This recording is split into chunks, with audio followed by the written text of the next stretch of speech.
Salut tout le monde, j'espère que vous allez bien. Alors aujourd'hui, on se retrouve pour une nouvelle vidéo qui est un peu particulière. L'idée, ça va être de regarder mes stats sur l'Aptitch et de voir comment je peux atteindre mon objectif. Donc pour ceux qui ne me connaissent pas, donc moi c'est Paul, je suis 16,5 d'index, j'ai 26 ans. Mon objectif cette année, c'est de passer sous les fameux 10 d'index, atteindre le petit graal du single en tant que golfeur et je m'entraîne 2 fois par semaine. Donc regardons tout de suite ensemble un peu donc, les parties que j'ai fait cette année. Donc vous voyez, chaque carré correspond à une semaine. Pendant 2 mois quasiment, j'ai pas joué. J'ai fait que m'entraîner. J'ai pas mal travaillé mes points faibles pour justement arriver là en début de saison avec tous les moyens que j'ai en ma possession pour atteindre cet objectif. Donc j'ai fait 10 parties en tout. Je jouais sur 2 golfs. J'ai fait une partie à Seignos. C'était la première de l'année en loisir, en détente. C'est super bien passé. Puis après, j'ai joué au Makila, à Basuzari, là où je joue. Donc comment ça se passe en ce moment, ma forme du moment? Pour ceux qui découvrent cette interface, la forme du moment, c'est vraiment ce qui permet de savoir où on en est. En gros, on la calcule à peu près comme votre index, mais sauf que nous, on la sectorise par les secteurs de jeu, donc les départs, les fairings, le putting et le scoring, et puis une note globale. Donc moi, en ce moment, je ne joue pas ultra bien par rapport à mon niveau qui est de 100%, mon niveau normal. Je suis un peu en dessous parce que le scoring pêche et on va voir pourquoi, on va voir comment je peux l'améliorer. On va commencer donc sur mon index actuel qui est de 15,5. Donc voilà la répartition de mes scores. Donc on voit que je fais 4% de birdie, 34% de par, 42% de bogey, 15% de double et 4% de triple et plus. Donc sur 18 trous, si on fait mes stats donc, par rapport au par, donc birdie -1, le par 0, on calcule, on fait x18, on tombe bien sur mon index qui est de 15,12, donc on n'est pas loin. Et donc moi, là où je veux aller, c'est en dessous de 10 d'index. Si je joue en moyenne 10, ça veut dire que mon index sera en dessous de 10. Il va falloir que je transforme 2 doubles en un par, enfin en 2 parts, un bogey en un par et un triple et plus, que je compte, vous voyez, +4 ici, en double bogey. Okay, donc on va voir, ça c'est ma stratégie, on va dire, pour en moyenne, encore une fois, c'est des statistiques, il faut faut le voir avec un œil macro global. Il va falloir que je mette en place des solutions pour arriver à faire ces scores. Encore une fois, donc sur 18 trous, et on voit là, j'ai recalculé, donc on tombe à 10,08. Alors comment je vais m'y prendre? On va regarder, donc moi je me connais, donc c'est assez simple de faire l'analyse sur moi. On va commencer par les points de pénalité. Je prends beaucoup de points de pénalité, beaucoup trop, au départ, où je mets des balles hors limite, parce que je veux mettre des bombes. Parfois, il n'y a pas besoin, et je fais des grands slices ou des hooks, même il n'y a pas vraiment de tendance. On verra juste après mes tendances au départ, il n'y a pas vraiment de tendance slice ou hook, je fais un peu des deux. Mais ça me coûte beaucoup de points parce que 2 balles hors limite, ça compte quasiment comme 4 points de pénalité parce qu'on tire la première balle, ça fait 1 point, on a le point de pénalité et après on repart du tee. Donc c'est comme si on recommençait de zéro, on a déjà joué 2 coups. Donc voilà, ça si j'arrive vraiment à diminuer ce nombre de balles que je mets hors limite et juste à les mettre en jeu, je vais déjà remplacer mes 2 doubles par départ parce que ce que j'observe souvent, encore il y a 10 jours, où j'ai mis beaucoup trop de balles en limite, après je fais des parts sur mes deuxièmes balles en fait, c'est ça qui est horrible. Alors que si je n'avais pas fait cette grossière erreur dès le début, en moyenne, mes doubles se transformeraient, je pourrais facilement transformer 2 doubles en parts. Donc voilà, la strat déjà c'est se concentrer sur les mises en jeu, travailler les mises en jeu, peut-être prendre un bois 3 au lieu de prendre le driver pour éviter la grosse erreur et que la balle parte hors limite. Donc déjà là-dessus, c'est des points, on va dire, entre guillemets, faciles à gagner parce que je pense qu'il y a beaucoup de la routine et du mental qui rentre en jeu, plus prendre confiance avec un bois 3 par exemple et se dire que je suis capable, peu importe le trou, de mettre une balle en jeu qui fait 200 mètres, même un peu plus de 200 mètres, et ça suffit en fait pour faire le par. Premier point, voilà, comment on peut régler ça parce qu'on voit justement que mes fairways en régulation pour mon index, je suis quasi à 50% en ce moment, ce qui est plutôt très bien. On est plutôt autour de 45, entre 40 et 45 pour un index de 15 normalement. Et on voit que voilà, j'ai pas de tendance de dispersion, de faire des gros slices ou des hooks. Entre guillemets, j'en mets de partout. à gauche, à droite, bon, majoritairement au centre. Donc ça, ce qui est plutôt bien.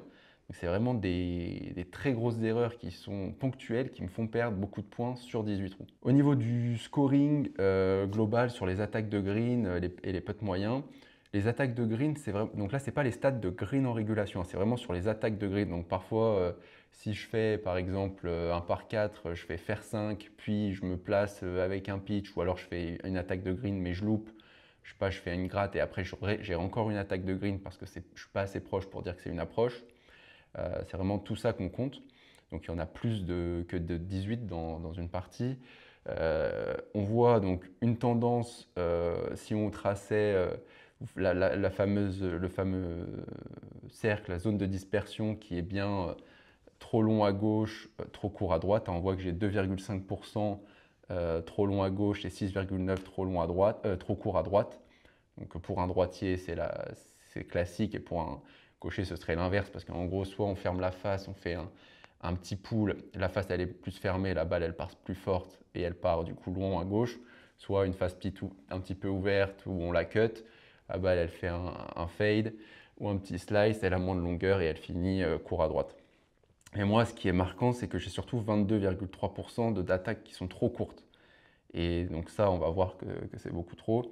Et mes putts moyens, 1,9, c'est pas énorme parce que ça compte tous les putts, c'est-à-dire même en comptant les putts après approche putt. C'est pas que les putts quand j'arrive sur le green en régulation, ça veut dire que normalement, pour faire des approches putt, je devrais être plus proche du trou en moyenne et faire moins de 2 putts. Donc on va voir comment je vais pouvoir gagner des coups là-dessus aussi. Donc vous voyez, parce que sur mes stats d'approche putt, dernièrement, j'ai plutôt fait des très bonnes stats. On voit que ma courbe d'évolution qui est haute et j'ai dépassé les 50%. 36%, c'est très bien pour un 15 d'index. On est plutôt autour de entre 30, 33. Donc là-dessus, je n'ai pas une énorme marge de progression. Donc ça va plutôt se jouer sur les attaques de green quand j'ai une attaque de green à faire. Franchement, rester court, c'est pas normal. C'est juste un problème stratégique. En fait, ça veut dire 22% sur à peu près la vingtaine de coups que j'ai à faire en attaque de green sur un parcours, ça correspond à 4 coups. Donc sur 4 coups, 4 attaques, je suis resté trop court. Si je divise par 2 ça, c'est-à-dire que je prends un club de plus, peut-être viser un peu plus loin sur le green, mais au moins arriver sur le green, puis faire ma moyenne des 2 putts, ou faire une gratte en moins. Mais rien qu'avec ça, je sauve en moyenne 1,5 coups. Donc ce qui est largement OK pour dire mon bogey, je le transforme en par, parce que je vais aller sur le green lors de mes attaques de green plus souvent, juste sans être court. Donc peut-être encore une fois, juste en prenant juste un club de plus, en ayant une meilleure stratégie, peut-être même meilleure analyse du lie, du vent. Voilà, c'est pas que je me disperse ou quoi, c'est juste c'est trop court. Donc ça, c'est vraiment des erreurs que je peux éviter. Et sans dire d'être parfait, juste en faire 2 de plus, en étant sur le green, et je vais pouvoir gagner un coup et transformer mon bogey en par. Pour transformer mon triple et plus en double, un secteur, comme j'ai dit, où je peux encore progresser, c'est le nombre de putts moyens. Parce qu'avec 1,9 putts sur 18 trous en moyenne, ça me fait 34,2 putts. Ce qui est un peu élevé parce que pour un index 15, encore une fois, sans dire même de regarder les stats de l'index que je vise à un chiffre, je devrais plutôt être autour de 33 et donc faire 1,83 putts en moyenne. Versus aujourd'hui, je fais 1,9. Je fais 16% de 3 putts, 60%, enfin 59% de 2 putts et 23% de 1 putt. En fait, si seulement je convertissais un 3 putts en un 2 putts, parce qu'il y a de la marge, j'en fais 16% sur 18 trous, là on est environ à 2,88. Donc on va dire qu'il y en a 3. Sur 3 trous, je fais 3 putts. Je peux facilement, normalement, passer à 2 putts.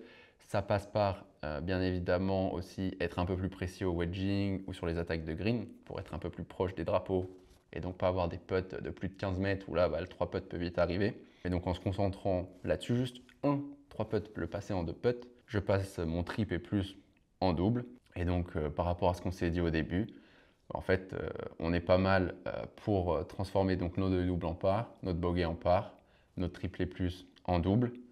Donc ça passe par gagner un putt, toucher 2 greens en plus sans rester court, se concentrer sur prendre un club de plus, avoir une meilleure stratégie et supprimer 2 grosses erreurs du tee pour ne pas faire de hors limite. Et en fait, avec ça, normalement, je devrais arriver à réussir mon objectif de passer single. Après, encore une fois, c'est des stats, il faut être constant. Voilà, c'est une grille de lecture de mes stats. Il pourrait y en avoir sûrement d'autres. Il y a peut-être des priorités à mettre, peut-être en fonction de vous, c'est vous qui vous connaissez. Moi, je sais que ce que je vous ai dit là, c'est des choses que je peux améliorer parce que je me connais. Ça, après, il faut le voir avec votre coach qui, lui, va savoir si vous avez plus de difficultés sur le putting, des grosses difficultés au départ. Peut-être qu'il y a un accent à mettre sur un secteur de jeu.